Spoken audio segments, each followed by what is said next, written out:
I'm Robert Pease. I'm the art director and producer of Cord Complete. This is the most complete book on the Cord 810, 812 models from 1936 and 1937. It's quite a genealogy. The writer is Josh Maltz, who's my partner, and we've produced this book right here in town. And it's at the printer right now, and it'll be released in the end of October. We're doing this today to raise money for Parkinson's, as the profits for the book sale are going to the Institute. We're also car guys.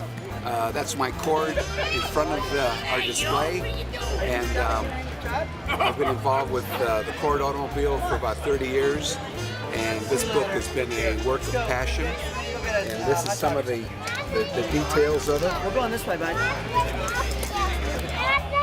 What does it mean on the first page? Listen. This is the Cord crest, and via una cor unum, it translated, that means one way, one heart. And that was the gist of the Cord empire. Eric Loeb Cord, who started the corporation back in the late 20s, was quite a genius when it came to automobiles and transportation.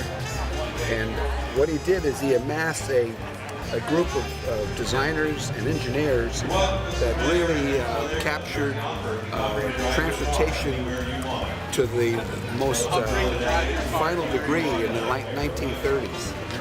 Cord was also instrumental in opening his own airline, which was called U.S. Airways, which handled all the airmail at that time, and his own airplanes. These are Cistern Donner airplanes.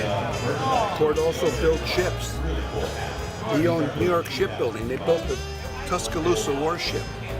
In addition to that, he was in the railroads, he was into cars, and of course the epitome car made in America is the Duesenberg, and Cord was instrumental in creating that vehicle.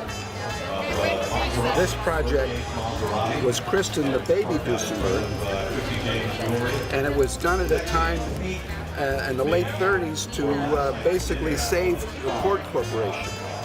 And these are the designs that were created. This was called the Baby Duesenberg. That was the nickname. And it's probably the most affluent automotive design this country has ever produced.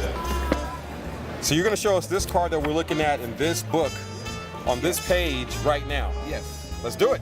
Okay. This is the 36, what we call the 810 model. This was the purest form in which Gordon Buick designed this car. As you can see, the front end is very aerodynamic. It was all designed in a wind tunnel. The very absence of chrome.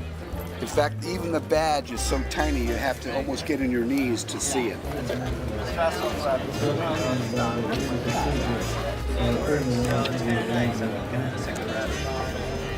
The transmission is in front of the radiator. The transmission is here. When you open the hood, the radiator is there, and the engine is behind that. Do you want me to open the engine? Please.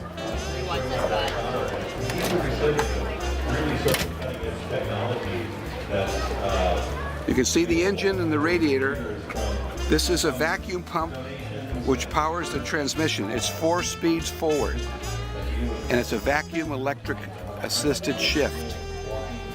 If you go to this side, you'll see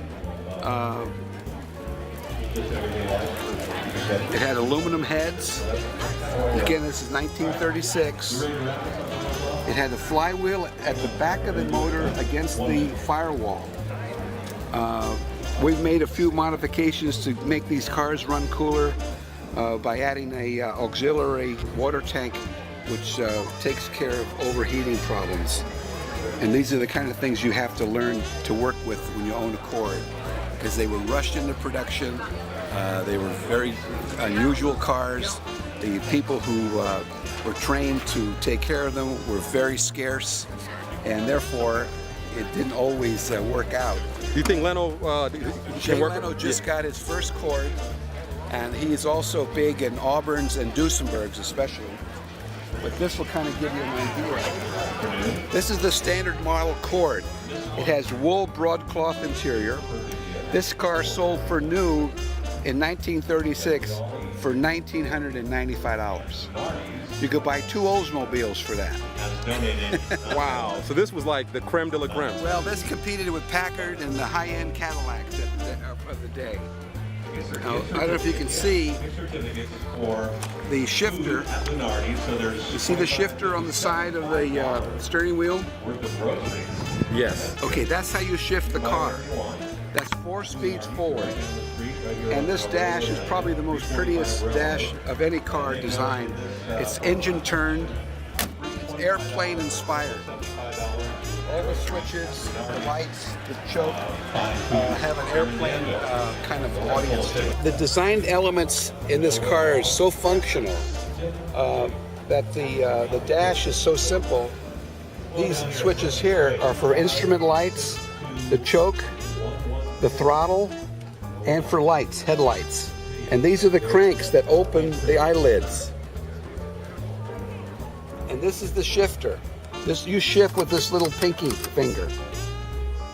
And it's a pre-select. You select your gear and you actuate it with the clutch. That's how it works.